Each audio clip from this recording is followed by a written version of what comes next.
IVF या ICSI का जो शुरुआती प्रोसीजर होता है लगभग सेम होता है। उसमें पहले हम दोनों महिला और पुरुष की जांचें करके देखते हैं कि उनको किस तरह का आईवीएफ लगेगा। जैसे हम लोग के सेंटर पे हम हर मरीज के हिसाब से आईवीएफ करते हैं। जैसे कुछ लोग होते हैं पीसीओडी वाले, उनका 2 साइकिल में आईवीएफ होता है या इक्सी होता है, और जो टेस्ट ट्यूब बेबी होता है। कई लोग होते हैं जिनका अंडे के नंबर कम होती है तो उनका 1 साइकिल में होता है, मतलब अंडा भी हम उसी बार बनाते हैं, भ्रूण भी उसी बार डाल देते हैं। तो पहले हम टेस्ट करके जांचते हैं कि किस तरह का उनको आईवीएफ लगेगा। फिर उनके पीरियड के पहले, दूसरे, तीसरे दिन से हम उनको इंजेक्शन लगाना शुरू करते हैं, जो 9 से 13 दिन तक लग सकता है। फिर उसके बाद हम अंडों को अपनी जगह छोड़ने के लिए एक इंजेक्शन लगाते हैं जिसको हम ट्रिगर कहते हैं। और उसके बाद 35 से 36 घंटों में एक पतली सुई द्वारा, जो कि अल्ट्रासाउंड मशीन की प्रोब के ऊपर लगता है, वहां से हम अंडों को सक करके बाहर निकाल लेते हैं। उन अंडों को फिर हम अगर इक्सी करने जाते हैं तो हम वॉश करते हैं।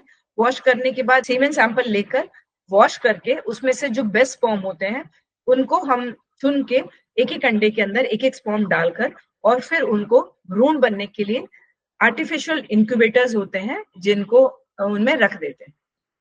उसके बाद फर्टिलाइजेशन देखने के लिए हम नॉर्मली कई जब आईवीएफ करते हैं तो जल्दी फर्टिलाइजेशन देखते हैं, और इक्सी करते हैं तो हम डे 3 पे देखते हैं। और अगर हमारे पास अच्छे एम्ब्रियो बन रहे होते हैं तो हम डे 5 तक जाने देते हैं, 5वें दिन तक ले जाते हैं। उसके बाद जिन मरीजों का हम सेम साइकिल में बच्चा डाल पाते हैं, जिसमें हार्मोन लेवल कम होता है, अंडे कम निकले होते हैं, उनका उस दिन हम एक पतली सुई द्वारा बिना बेहोशी के भ्रूण को, 1 या 2 भ्रूण को हम बच्चेदानी के अंदर रख देते हैं।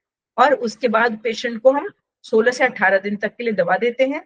और उसके बाद प्रेगनेंसी टेस्ट और बीटा एचसीजी और अल्ट्रासाउंड करके देखते हैं कि बच्चा आया है, कितने बच्चे आए हैं और कहाँ पे आए हैं। ये एक पूरी प्रक्रिया है जो आईवीएफ ट्रीटमेंट में होता है। कुछ प्रतिशत पेशेंट्स में हम एम्ब्रियो ट्रांसफर सेम साइकिल में नहीं कर सकते, जैसे पीसीओडी का मरीज है, तो उनमें हम क्या करते हैं कि भ्रूण को बनाने के बाद उनको हम जमा देते हैं, जिसको फ्रीजिंग कहते हैं। और उसके बाद महिला को 1 या 2 बार पीरियड आने देते हैं, फिर झिल्ली को तैयार करते हैं। और भ्रूण को जब झिल्ली तैयार हो जाता है 7 मिलीमीटर या उससे ज्यादा, तो भ्रूण को गर्म करते हैं और तब हम बच्चेदानी के अंदर डालते हैं। तो उसको फ्रोजन थॉ एम्ब्रियो साइकिल बोलते हैं, या एफईटी साइकिल बोलते हैं, या कई लोग उसको बोलते हैं 2 स्टेप का आईवीएफ, या 2 स्टेप या 2 साइकिल का आईवीएफ भी बोलते हैं।